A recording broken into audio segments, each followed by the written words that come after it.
కావలిపట్నంలోని కన్నికా పరమేశ్వరి ఆలయం ప్రాంగణంలో సత్యాన్వేషణ యోగా కేంద్రాన్ని కావలి ఎమ్మెల్యే దగ్గుమాటి వెంకటకృష్ణారెడ్డి ప్రారంభించారు. గొల్ల అనంత సత్యప్రసాద్ ఆధ్వర్యంలో ఏర్పాటు చేసిన ఈ యోగా కేంద్రానికి ముఖ్య అతిథిగా కావలి ఎమ్మెల్యే దగ్గుమాటి వెంకటకృష్ణారెడ్డి రావడం జరిగింది. సీనియర్ గురువు ఎర్రంరెడ్డి గోపాలరెడ్డితో పాటు గురువులు జనార్దన్ రెడ్డి, సావిత్రులు ఈ కార్యక్రమంలో పాల్గొనడం జరిగింది.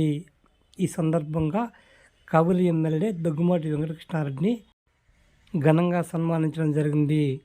సీనియర్ గురువు గోపాలరెడ్డిని ఎమ్మెల్యే దగ్గుమాటి వెంకటకృష్ణారెడ్డి సన్మానించారు. ఈ సందర్భంగా ఎమ్మెల్యే దగ్గుమాటి వెంకటకృష్ణారెడ్డి మాట్లాడుతూ యోగా వల్ల కలిగే ప్రయోజనాలను వివరించడం జరిగింది. ఈ కార్యక్రమంలో కావలిపట్నానికి చెందిన పలువురు ప్రముఖులు పాల్గొన్నారు.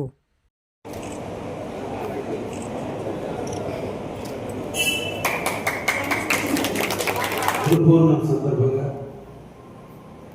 జనార్దన్ రెడ్డి గారి దంపతులు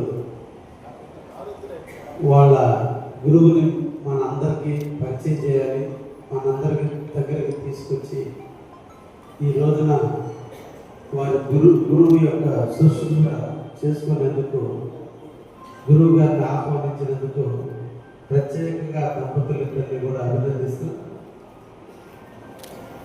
మనీ వైపు మనుషులు నడుస్తున్న రోజుల్లో గురువును గుర్తుపెట్టుకుని గురువు మీద నిరంతరం కూడా ప్రేమను పెంచుకునేది కొద్దిమంది ఉన్నారు. అందులో మా జనార్దన్ రెడ్డి దంపతులు ఉన్నందుకు నేను కూడా చాలా సంతోషిస్తున్నా. గురువులు 8 రకాలుగా ఉంటారు. వాచిక గురువు, సూచిక గురువు, నిషిద్ధ గురువు, వివాహిత గురువు, సద్గురువు, ఇట్లా రకరకాల గురువులు ఉంటే నిరంతరం మనకి విద్యను నేర్పినటువంటి వాచిక గురువుల్ని, సూచిక గురువుల్ని ఎప్పుడు కూడా మనం నెమరేసుకున్నంత కాలం మన జీవితానికి ఒక మార్గం దొరుకుతూనే ఉంటుంది. పాఠ్య పుస్తకాల్లో ఉండే పాఠాలను నేర్పిన గురువుల కంటే జీవితంలో ఎదుగుదలకు ఉపయోగపడే గురువు చాలా గొప్ప పాత్ర. అందులో ఈ గురువు గారు వారికి మార్గదర్శకుడు అయ్యాడు.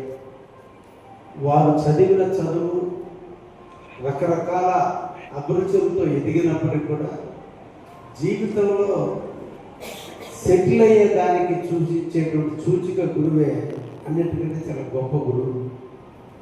ఎప్పుడు తప్పు చేసినా తప్పుని ఏలెత్తి చూపుతూ ఈ మార్గాన్ని ఎన్నుకో, ఈ మార్గంలో ఎప్పుడూ నీకు అండ దొరుకుతుంది అనేటువంటి నమ్మకాన్ని కల్పించేటువంటి గురువు చాలా గొప్పవాడు.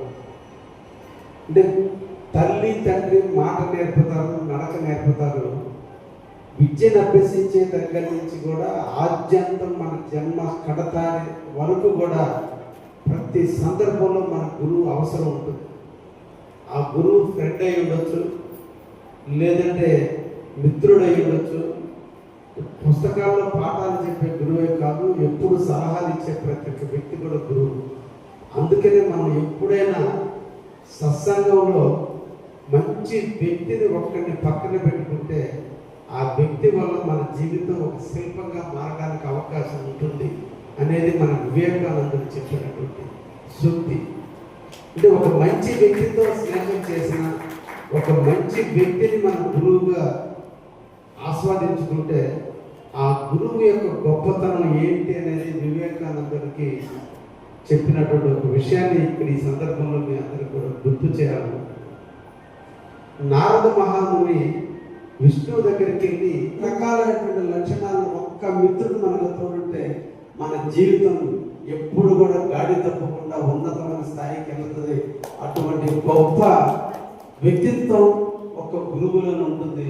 అందుకనే మాతృదేవోభవ, పితృదేవోభవ, ఆచార్య దేవోభవ, తల్లి తండ్రి తర్వాత అత్యున్నతమైన స్థానాన్ని పొందేటువంటి వ్యక్తి ఎవరున్నా ఉన్నారంటే గురువు గారే. అటువంటి గురువు పౌర్ణమి నాడు ఈరోజు గురువుని ప్రేమించడం, గురువుని ఆదరించడం, మానసికంగా మనసుకి కల్మోషం లేని మనసులో గురువుని తప్పించుకోవడం. ఈ రోజున గురువులంటే రాఘవేంద్ర స్వామి, సాయిబాబా, వెంకయ్య స్వామి అనుకుంటున్నారు. వీరు కాదు గురువులు అంటే. వాళ్ళు